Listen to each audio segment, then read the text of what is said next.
The first thing Adrian Whitmore saw after his wedding night was not his husband beside him, but proof that his life had already fallen apart. At 6:03 a.m., the penthouse was too quiet. Not peaceful, not sleepy, not warm with the afterglow of a new marriage. Just silent in the way a room becomes silent after someone has made a decision they can never take back. Adrian opened his eyes to pale winter lights spilling across the white sheets, the kind of expensive, colorless morning that usually made his glass-walled bedroom feel like the top of the world. Today, it felt like a crime scene without a crime, a confession without a voice.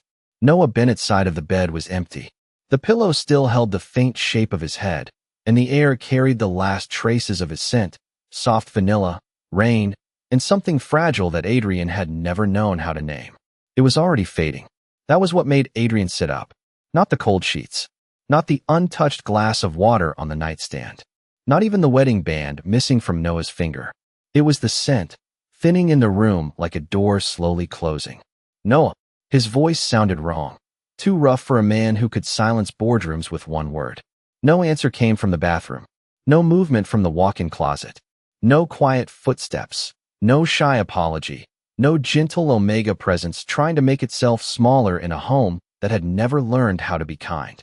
Adrian stood, the marble floor cold beneath his bare feet, and walked toward the sitting room. The penthouse stretched around him in clean lines of black leather, smoked glass, and polished steel, every inch designed to announce control. He had built his life that way. He owned towers, patents, private jets, entire floors of men and women who moved when he lifted a hand. But control did not prepare him for the small things waiting on the coffee table. Noah's platinum wedding ring sat in the center of a folded note. Beside it lay a white plastic pregnancy test with two bright pink lines. For a moment, Adrian's mind refused to understand what his eyes were seeing. Then his alpha instincts caught up before his pride did, and something deep inside him went still. Terrified and awake. Pregnant. Noah was pregnant. Noah had known. Or maybe he had found out in the night, alone in this cold palace while Adrian was somewhere else in the penthouse answering messages, pretending the ache in his chest was irritation and not fear. Adrian reached for the note with a hand that did not feel like his own. The paper was creased once, neatly, because Noah did everything gently, even leaving. The handwriting was small and steady, which somehow hurt worse than if it had been shaking. You married me because of a bet. I'm leaving before our child becomes another joke. Adrian stopped breathing. The city moved below him, traffic crawling along the avenues 80 stories down, yellow cabs and black SUVs threading through Manhattan like none of this mattered. Somewhere in that city, his Omega was alone. Somewhere, Noah was carrying a child Adrian had not known existed. Somewhere, the quiet boy Adrian had married with a guarded smile and frightened blue eyes had heard the ugliest sentence Adrian had ever spoken and believed it was the whole truth. The phone slipped from Adrian's hand and hit the rug without a sound. Memories flashed too fast to stop. Noah standing under white roses at City Hall, pale and beautiful in a simple cream suit. Noah whispering, "I do," like he was trusting the words more than the man. Noah looking at him last night, as if one honest answer might save them both. Adrian had given him silence. Then, worse than silence, he had given him a wound. The note blurred in his grip. He read it again, slower, as if the letters might rearrange themselves into mercy. They did not. His assistant's name appeared on the abandoned phone, buzzing against the rug. Adrian ignored it. Then another call. Then another. The world was trying to reach the CEO of Whitmore Global, but that man felt like someone Adrian used to be. He crossed to the security panel on the wall and pulled up the elevator logs with a speed born from panic, not power. The private elevator had opened at 4:12 a.m. Camera footage appeared in grainy silver. Noah stepped inside wearing Adrian's oversized black coat, one hand wrapped around a small duffel bag, the other resting low against his stomach. He did not look back. Adrian watched the doors close on him. Once, twice, a third time. Each replay took something from him. At last, he picked up the phone and called his head of security. When he spoke, his voice was quiet, stripped of arrogance, almost broken. Find Noah Bennett. Check every station within 50 miles, every rideshare, every cash ticket, every clinic, every motel near the interstate. He looked down at the pregnancy test again, and the truth finally landed with the weight of a verdict. He had not lost Noah in the morning. He had lost him the night before, with one careless sentence. Adrian closed his fist around the note, but carefully, desperately, as if it were the last part of Noah he was allowed to hold. "Find my husband," he whispered. Then, softer, because the empty room was the only witness to the fear he had never let anyone see, "Find my Omega." Noah Bennett had always believed heartbreak would arrive loudly, with slammed doors, shattered glass, or some dramatic confession under storm clouds. But his came softly through a half-open study door while the city glittered beneath Adrian Whitmore's penthouse windows. The wedding reception had ended just after midnight, though reception was too warm a word for what it had been. It was a polished gathering of executives, heirs, lawyers, and alpha friends who wore their smiles like cuff links, expensive and removable. Noah had spent most of the evening standing beside Adrian in a cream suit that suddenly felt too tight at the wrists, accepting congratulations from people who looked at him as if he were a surprising business acquisition. He had smiled because Adrian's hand had rested at the small of his back, steady and possessive, and because every once in a while Adrian had glanced down at him with something that looked almost like wonder. Noah had held on to those small moments the way a freezing person holds a match. He was not foolish enough to think a man like Adrian Whitmore loved easily, but he had hoped. Hope was the one reckless luxury Noah had never learned to deny himself. Earlier that afternoon, before the ceremony, he had found out about the baby in a private bathroom at City Hall, staring down at two pink lines while his hands shook so badly he had to sit on the closed lid of the toilet. The world had gone silent around him. He had pressed one hand to his stomach, not because there was anything to feel yet, but because his body already knew. A tiny future had begun inside him, fragile as breath, impossible as grace. He had wanted to tell Adrian immediately. He had imagined Adrian's silver-gray eyes widening, his guarded face cracking, his cold voice turning low and careful. Maybe he would not smile. Maybe Adrian did not know how. But Noah had let himself believe that this child could be the first real thing between them, the one thing no contract, no family pressure, no pride could reduce to strategy. So after the guests left and the staff cleared away the last champagne flutes, Noah walked through the penthouse, searching for his husband with the test hidden in his inner pocket. The place smelled of white roses, expensive whiskey, and Adrian's cedarwood scent, sharp at the edges but warm underneath if Noah breathed carefully enough. Then he heard laughter from the study. Men's voices, familiar ones from the reception. Derek Hale was speaking first, his tone lazy and amused. "I still cannot believe you went through with it. A bet is a bet, but marriage? That is extreme even for you." Noah stopped. His heart gave one painful beat. Adrian answered after a pause, voice calm, clipped, effortless. "Relax. I married him because I lost a bet." The words did not cut. Cutting would have been kinder. They hollowed him out, scooping away everything soft he had carried into that hallway. Noah stood there with one hand pressed to the wall, the pregnancy test burning like a secret against his chest. Inside the study, someone chuckled. Someone poured another drink. Derek said something Noah could not hear because a thin ringing had filled his ears. He waited for Adrian to correct them, to say it was not like that, to say Noah was more than a wager dressed in wedding silk. But the silence stretched too long. Noah backed away before his knees could fail him. In the bedroom, he looked at himself in the mirror and barely recognized the pale Omega staring back. His blue eyes were dry, almost frighteningly calm. That was the worst part. He did not cry.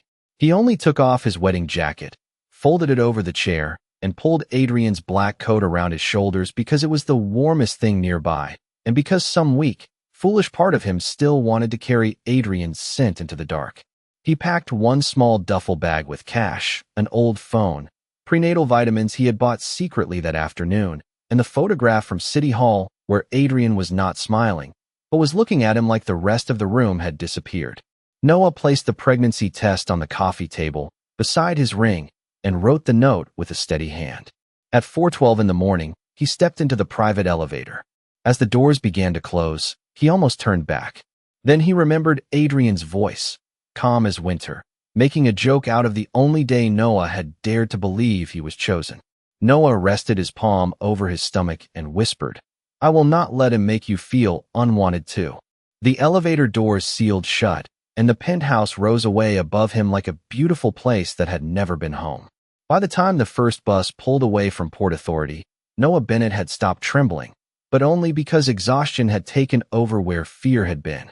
He sat in the very back row beneath a flickering overhead light, wrapped in Adrian Whitmore's black coat like a stolen piece of winter, his small duffel bag pressed between his shoes.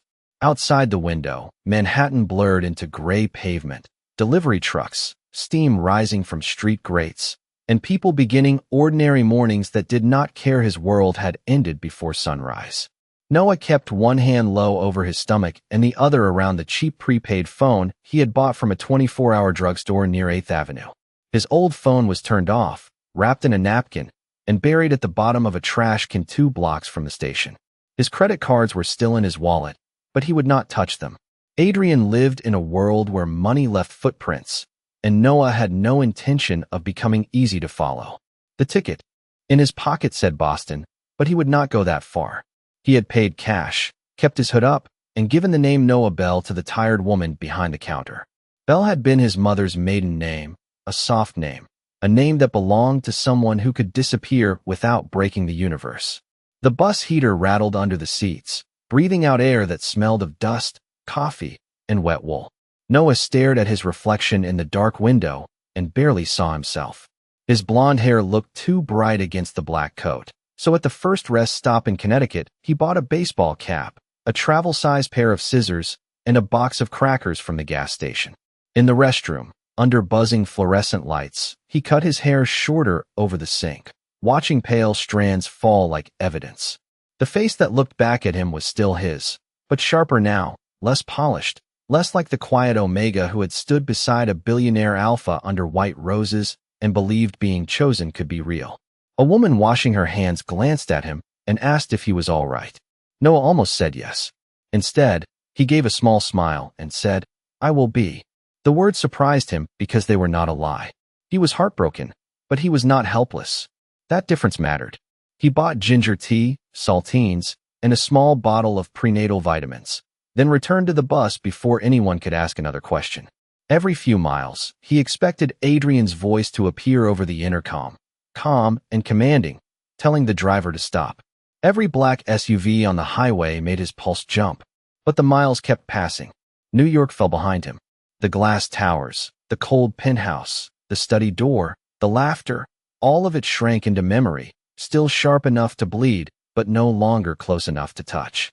By afternoon, Noah got off early in a coastal town called Morro Bay, a place he had found once during a lonely search for affordable rentals far from the city.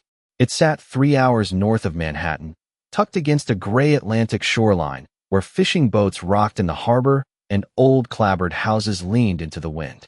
The air smelled of salt, rain, diesel, and pine. It was not beautiful in the polished way Adrian's world was beautiful. It was weathered, practical, and alive. Noah rented a room above a closed bait shop for $175 a week from a gray-haired beta named Mrs. Callahan, who looked at his tired face, his duffel bag, and the way his hand kept returning to his stomach, and asked no questions at all. The room was small, with a brass bed, a crooked dresser, and a window facing the water. Paint peeled near the sill. The radiator knocked like an old heart. Noah set the duffel bag on the floor, locked the door, and finally took off Adrian's coat. The scent of cedar wood rose around him, faint now, painfully familiar. For one dangerous second, he pressed his face into the collar and let himself miss the man he wished Adrian had been. Then he folded the coat carefully and placed it in the back of the closet. "We are not a joke," he whispered to the tiny life inside him, his voice steadier than his hands. "We are not a mistake, and we are not going back just because he learns what he lost." Outside, gulls cried over the harbor, and the tide pulled away from the shore. Noah watched the water move under the dimming sky and made the first real promise of his new life. He would be afraid, but he would not be owned by fear. He would be lonely, but he would not return to a place where love had to beg for dignity. And if Adrian Whitmore came looking, Noah would make him answer the one question money could never silence. If there had been no baby, would he still have come? At 9:20 in the morning, Adrian Whitmore turned the full machinery of his world toward one impossible task, and for the first time in his life, power felt embarrassingly small. The conference room on the 78th floor of Whitmore Global filled with people who had built careers out of solving problems before they became headlines. Security directors, private investigators, legal counsel, his chief of staff, 2 analysts from risk management, and his executive assistant, Grace Miller, who stood by the glass wall with a tablet pressed to her chest and worry she was too professional to show. Adrian stood at the head of the table in the same white shirt he had worn the night before, sleeves rolled to his forearms, tie gone, hair disordered in a way none of them had ever seen. New York stretched behind him in bright winter daylight, all sharp rooftops and silver traffic, but he did not look at it. Every screen in the room showed a different piece of Noah Bennett's disappearance. The elevator footage at 4:12 in the morning, the lobby camera at 4:17, a street camera catching a black coat moving toward 8th Avenue, the Port Authority entrance at 4:49, and then nothing. He did not use his personal phone after leaving, one analyst said carefully. His primary device went dark near the station. His credit cards have not been used. No airline ticket under his name, no Amtrak reservation, no hotel check-in in the 5 boroughs. Adrian stared at the frozen image of Noah passing beneath the bus terminal lights, small under the weight of his coat, one hand holding the strap of a cheap duffel bag, the other hovering near his stomach. His stomach. The words in the note came back so sharply that Adrian's jaw tightened. Our child. Not your child. Not my child. Our child. Noah had given him that truth while walking away from him. Cash ticket, Adrian said. He would know I could trace cards. Grace looked up. That means bus routes. There were more than 40 departures between 4:30 and 6 this morning. Then check all of them. We are working on it, sir. Sir. The words scraped against him. Noah had called him Adrian, softly, carefully, as though his name was something breakable. Adrian realized then that he could remember the exact sound of Noah saying his name, but not whether Noah preferred coffee or tea. The thought hit harder than it should have. He knew Noah's blood type because the marriage contract required medical clearance. He knew Noah's legal history because Whitmore attorneys had reviewed it. He knew Noah's measurements because a tailor had sent them for the wedding suit. But he did not know the song Noah hummed when he was nervous. He did not know why Noah flinched when men laughed too loudly. He did not know who Noah would call if he was scared, or whether he had anyone left to call. Adrian owned the company that made half the security software in the room, and he did not know his husband's favorite color. What about clinics? He asked, voice lower. Private urgent care. Omega health centers. Pharmacies. Anything within 50 miles. The room went quiet for half a second, the kind of silence people made when they suddenly remembered the pregnancy test on his coffee table without daring to say it aloud. Grace answered first. We can request public information where available, but medical privacy laws are strict. We cannot force access without cause. Adrian almost said he did not care, because the old version of him would have said exactly that. The old version would have mistaken fear for authority and authority for permission. But the image of Noah's note stopped him. I'm leaving before our child becomes another joke. If Adrian hunted him like property, he would prove every fear Noah had carried into that elevator. Do it legally, Adrian said, each word costing him. No intimidation. No pressure. If anyone finds him, no one approaches him except me. His head of security hesitated. Mr. Whitmore, if he is emotionally distressed, it may be safer for a trained team to intercept him. Adrian turned, and the scent of cedarwood in the room sharpened with restrained panic. No one intercepts my Omega. Then he heard himself, heard the possession in the words, and something like shame moved through him. He corrected himself, quieter. No one corners Noah. He left because he felt trapped. I will not make that worse. No one spoke after that. Grace's expression softened for the briefest moment before she looked back down at her tablet. Adrian walked to the window, phone in hand, and opened the only photo he had of the ceremony that was not staged by a photographer. Grace must have taken it from the side. Noah was looking up at him, blue eyes bright with a hope Adrian had not deserved, while Adrian looked down at him with an expression he had not known was on his own face. Wanting. Afraid of wanting. Too proud to confess it. Behind him, the team continued tracing routes, calling stations, mapping cameras, building a net of data across the Northeast. But Adrian barely heard them. For the first time, the search was no longer about finding where Noah had gone. It was about discovering the man he should have known before he ever placed a ring on his finger. The first clue came from a sound Adrian had ignored when it mattered most. Derek Hale laughing. It played from the penthouse security archive at 1:38 in the afternoon, crisp through the speakers in the conference room, while Adrian stood motionless with both hands braced on the table. Grace had found the study audio only because the new smart glass system had recorded environmental sound during the reception, a feature Adrian once approved for corporate security and now hated with every breath in his body. The voices from the night before filled the room like ghosts invited back to testify. Derek sounded amused, lazy, cruel in the effortless way of men who had never paid for what they broke. I still cannot believe you went through with it. A bet is a bet, but marriage? That is extreme even for you. Then came Adrian's own voice, colder than he remembered, more careless than he could bear. Relax. I married him because I lost a bet. In the recording, there was a pause. A long one. Adrian remembered that pause now, remembered turning toward the hall because something in his chest had tightened, as if his instincts had felt no one nearby before his mind understood. He had not walked to the door. He had not checked. He had stayed in the room with men who had treated Noah like entertainment and answered with pride instead of truth. The recording continued. Derek laughed again. So that is all he is? A wedding ring and a punchline. Adrian heard glass set down too hard. His own voice changed. Lower, sharper, no longer careless. Do not talk about him like that. Another man made an awkward sound. Derek said, Come on, Adrian. You won the room. The innocent Omega fell for the cold CEO. Classic. The silence that followed was not empty. It was Adrian remembering Noah under white roses, Noah's fingers trembling during the vows, Noah whispering his name like it was a promise he wanted to believe. Then his recorded voice came again, and this time it sounded like a confession dragged through locked teeth. I married him because I lost a bet, but I stayed at that altar because he looked at me like I was still human. If any of you make him the joke, you answer to me. No one in the conference room moved. Adrian closed his eyes. The full sentence existed. The truth existed. But Noah had not heard it. Noah had heard the wound and left before the bandage. That did not make Adrian innocent. It made him late, and sometimes late was just another kind of unforgivable. Grace stopped the audio gently. Sir, there is more. She slid a tablet toward him.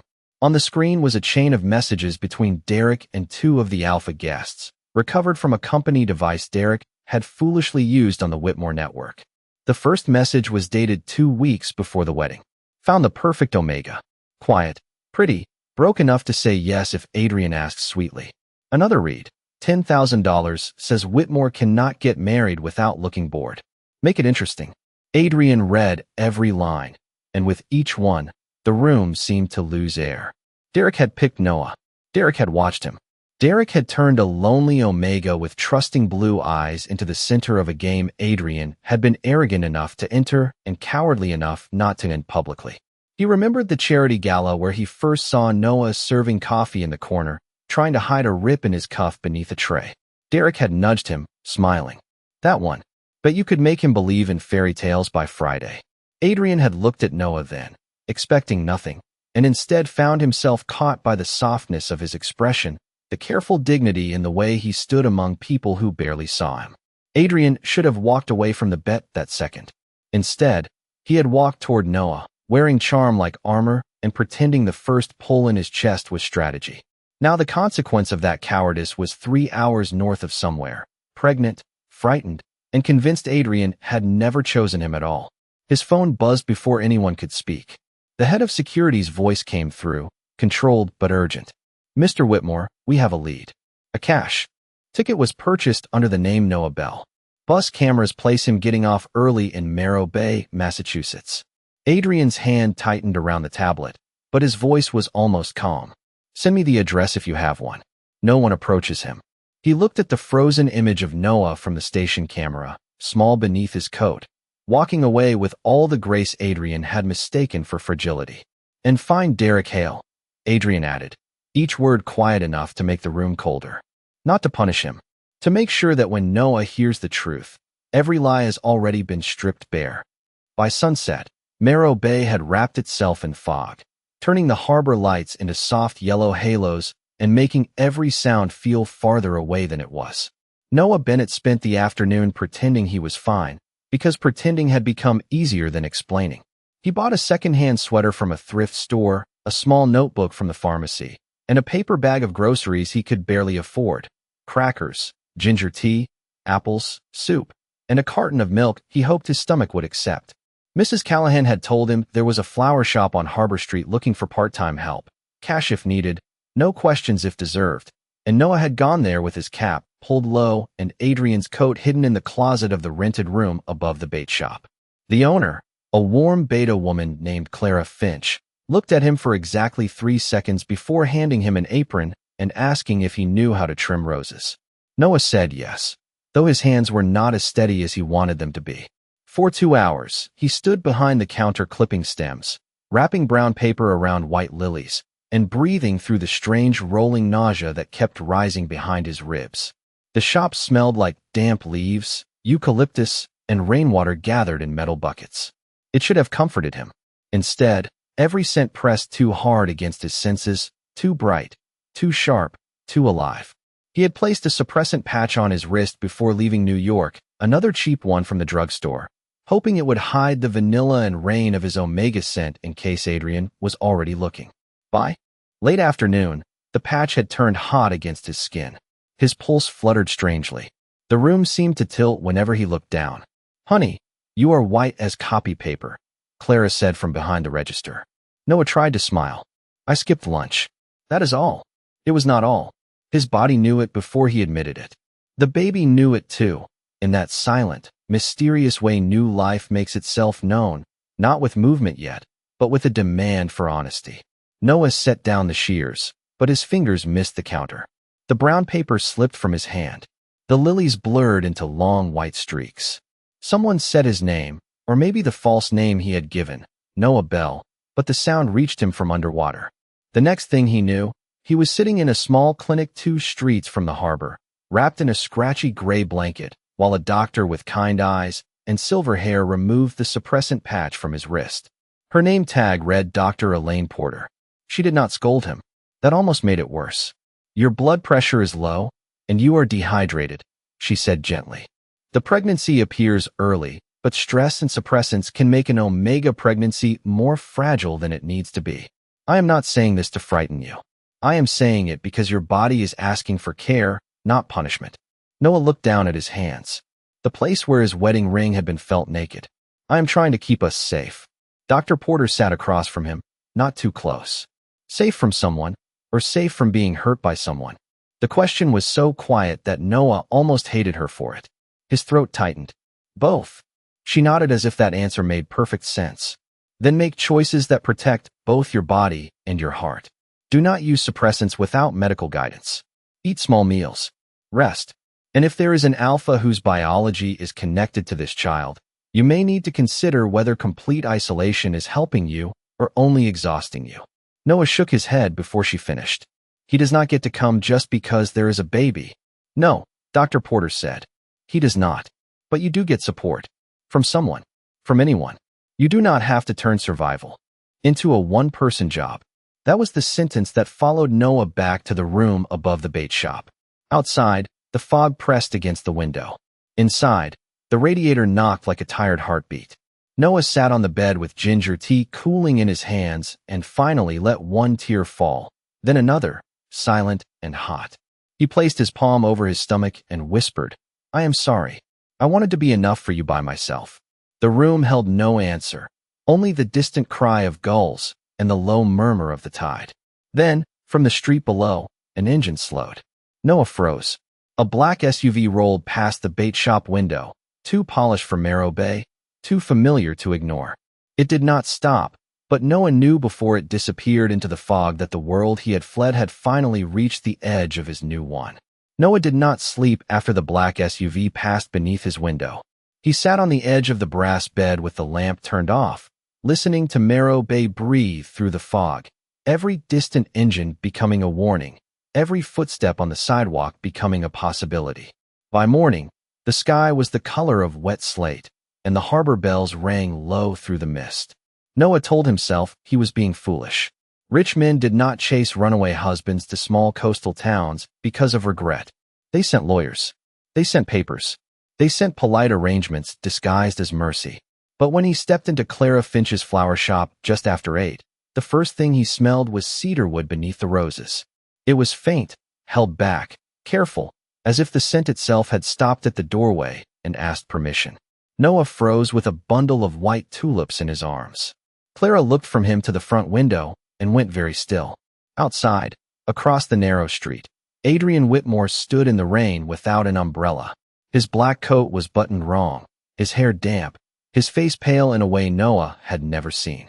He looked nothing like the untouchable CEO from magazine covers or boardroom rumors. He looked like a man who had driven too far on too little breath and arrived with no right to enter. The black SUV waited half a block away, engine off. No security team crowded the sidewalk. No lawyers followed him. No one stepped forward to make Noah smaller.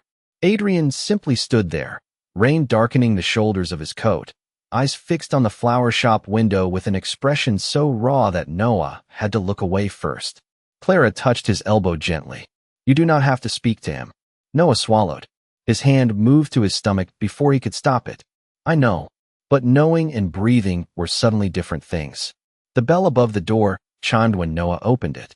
Cold rain blew in, carrying salt from the harbor and the familiar winter scent that had once made him feel safe before it became dangerous to remember. Adrian took one step forward, then stopped immediately, as if the distance between them belonged to Noah and only Noah could decide what to do with it. "Noah," he said, just his name. No command, no demand, no excuse. That almost broke him. Noah held the tulips against his chest like a shield. "How did you find me?" "A bus camera," Adrian answered. Then the clinic confirmed nothing. "They protected your privacy. I found the town, not your room. I waited until I saw you here because I did not want strangers knocking on your door." Noah let out a small, humorless breath. That is thoughtful for a man who usually buys doors. Adrian flinched, and Noah hated that a part of him noticed. "I deserve that. You deserve worse." "I know." The rain kept falling between them, soft but relentless. Noah looked at the man who had once seemed too powerful to be wounded and found no victory in seeing him hurt. Only exhaustion. Only the ache of loving someone who had made love feel humiliating. His voice came out steadier than he felt. "Did you come for me? Or for the baby?" Adrian's eyes dropped to Noah's hand resting over his stomach, but only for a second. Then he looked back at Noah's face, as if forcing himself to answer the person before the consequence. "I came because the world went silent when you left." Noah's grip tightened around the tulip stems. "That is not an answer. It is the truest one I have." Adrian's voice roughened, not loud, not dramatic, just stripped down to something painful. "I want the baby safe. Of course I do. But if there were no baby, I would still be standing here in the rain begging for one chance to tell you the part you did not hear." Noah went cold. The part one did not hear? Adrian reached slowly into his coat, then stopped with his hand visible, waiting until Noah gave the smallest nod. He pulled out his phone, but did not step closer. "There is a recording from the study. The sentence you heard was real. I said it. I cannot erase that. But it was not the end of what I said." Noah stared at the phone as if it were a trap wrapped in glass. Every instinct told him not to listen. Every broken piece of his heart leaned forward anyway. Adrian placed the phone on the wet windowsill between them and stepped back. "You can play it, delete it, throw it into the harbor. I will not touch you.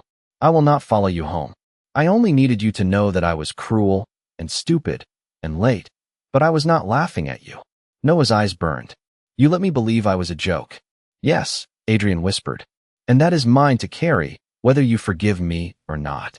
For a long moment, there was only rain, harbor bells, and the fragile scent of tulips crushed slightly in Noah's hands. Then Noah picked up the phone. Noah pressed play with his thumb shaking so hard that the screen blurred beneath the rain. At first, all he heard was the study again, the clink of glass, the low murmur of men who had never understood the cost of their amusement, and then Derek Hale's voice, smooth and smug, asking how far a bet could go. Noah felt his body brace before Adrian's sentence came. The sentence that had sent him into the dark with a duffel bag and a broken heart. "Relax. I married him because I lost a bet." Even hearing it again made the air leave his lungs. Adrian stood across from him on the sidewalk, motionless, letting the ugly truth exist without defense. Then the recording continued. Derek laughed and called Noah a punchline. A chair scraped. A glass hit the desk harder than necessary. Adrian's voice returned, lower now, sharp with something Noah had not heard from the hallway because he had already been walking away. Do not talk about him like that. Noah went still. The rain slipped down his face, hiding whatever his eyes could not. Derek pushed again, cruel and careless, saying the innocent Omega had fallen for the cold so, exactly as planned. Then Adrian spoke the rest of the sentence, the part that arrived too late to save the night, but not too late to tear open every certainty Noah had built around his pain. I married him because I lost a bet, but I stayed at that altar because he looked at me like I was still human. If any of you make him the joke, you answer to me. The recording ended, leaving only rain and the distant cry of gulls above the harbor. Noah did not know what he felt. Relief hurt. Anger hurt. Hope hurt worst of all because it had no right to survive, and yet there it was, small and stubborn, breathing under the wreckage. You should have told me before, he said, his voice barely more than a whisper. Adrian's face tightened. Yes. You should have ended it in front of everyone. Yes. You should have chosen me before I had to disappear to learn whether I mattered.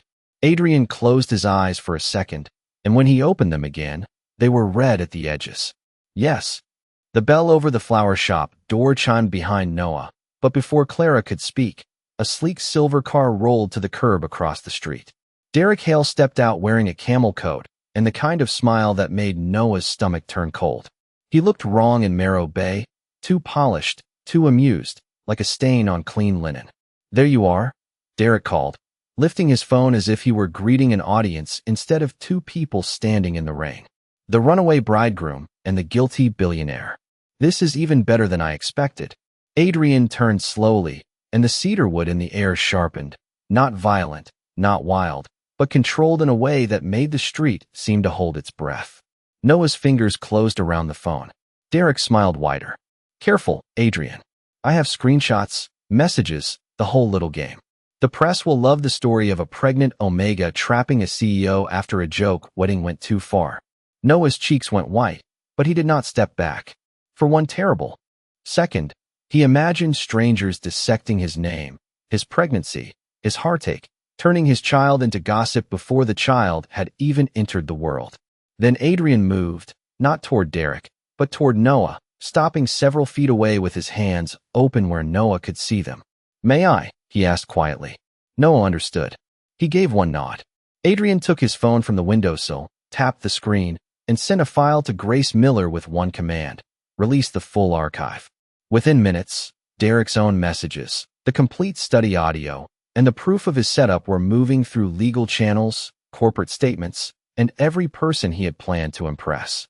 No shouting, no spectacle, just truth, clean and devastating. Derek's smile faded as his own phone began ringing. Adrian did not look at him. He looked only at Noah. Then, in the middle of Harbor Street, with rain soaking his expensive coat and half the town watching from warm shop windows, Adrian lowered himself to one knee, not in proposal, not in performance, but in apology. The only person who treated our marriage like a joke was me, he said, voice carrying through the rain. And I will spend my life paying for it, whether you let me close or make me stay away. Noah stared down at him, one hand over his stomach, the other still holding the white tulips. The old version of him would have wanted this to be enough. The new version knew love meant nothing if it arrived asking to be rewarded for regret. Get up, Adrian, Noah said softly. I heard the truth. That does not mean I am ready to come home. Adrian nodded once, as if every word was a sentence he had already accepted. Then I will not ask you to. For the next month, Adrian Whitmore did exactly what Noah Bennett had never expected a man like him to do. He waited. He did not demand meetings, did not send lawyers, did not fill Marrow Bay with security, did not turn regret into pressure and call it love. He rented a small, weathered cottage 3 streets from the harbor, the kind of place with peeling blue shutters, a creaking porch, and a mailbox that leaned slightly toward the road. It looked nothing like the penthouse in Manhattan. That was why Noah noticed it. Every morning at 7, before the flower shop opened, Adrian left a brown paper bag on the bench outside Clara Finch's door. Inside were practical things, never dramatic ones. Ginger tea, saltine crackers, prenatal vitamins approved by Dr. Porter, a bottle of water, fresh pears, warm oatmeal in a sealed container, and once, a pair of soft wool socks because the forecast said the temperature would drop below 30 degrees. He never knocked. He never waited where Noah could see him. He only left a small card with one sentence written in careful black ink. Eat something today. Or, the clinic said hydration matters. Or, no answer needed. Noah hated how much those notes hurt. They were not apologies dressed in poetry. They were attention. Quiet, patient attention, the kind Adrian should have given before everything broke.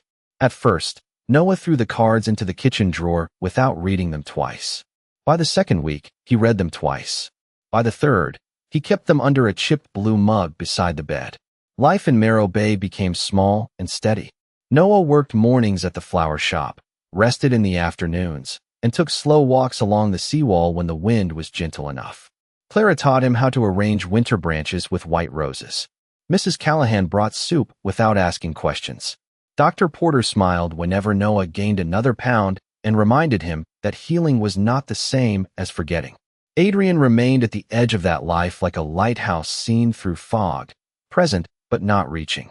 Sometimes Noah saw him across the street, carrying groceries from the local market, looking awkward in a town where no one cared how many companies he owned. Sometimes he saw him sitting outside the clinic in his car, not coming in, simply making sure Noah had a ride available if he wanted one. Noah never took it. Adrian never complained. Then the first snow came in early December, soft and silent, covering Morro Bay in white before dawn. Noah woke to the radiator knocking and the harbor muffled under a pale sky.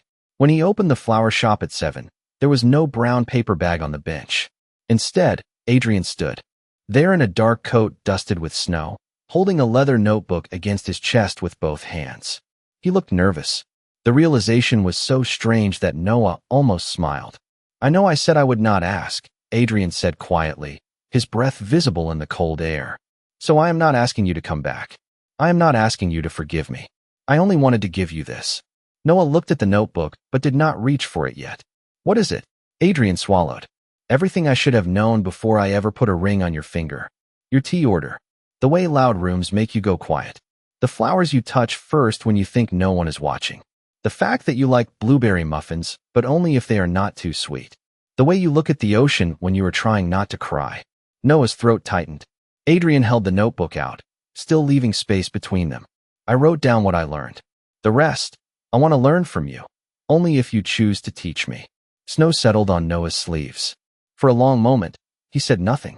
Then a small, fluttering pressure moved beneath his palm, so delicate he almost missed it. Noah froze. His eyes widened. The baby moved again, tiny and impossible, like a secret knocking from the inside of his heart. Adrian saw his expression and went completely still. Noah placed one hand over his stomach, the other slowly reaching for the notebook. He did not step into Adrian's arms. He did not promise home. He did not erase the past because one snowy morning had made it beautiful. But he opened the door of the flower shop a little wider and said, "You can come in for 10 minutes. The baby just moved, and I do not want to be the only one who remembers it." Adrian's face broke open with a kind of wonder Noah had never seen from him before. Not victory, not possession, gratitude. He stepped inside carefully, as if crossing into a sacred place, and Noah understood then that forgiveness, if it came, would not be a sudden miracle. It would be built slowly, one honest morning at a time, in a small town by the sea where a cold Alpha learned how to be warm, and a wounded Omega learned that choosing himself did not mean he had to choose loneliness forever.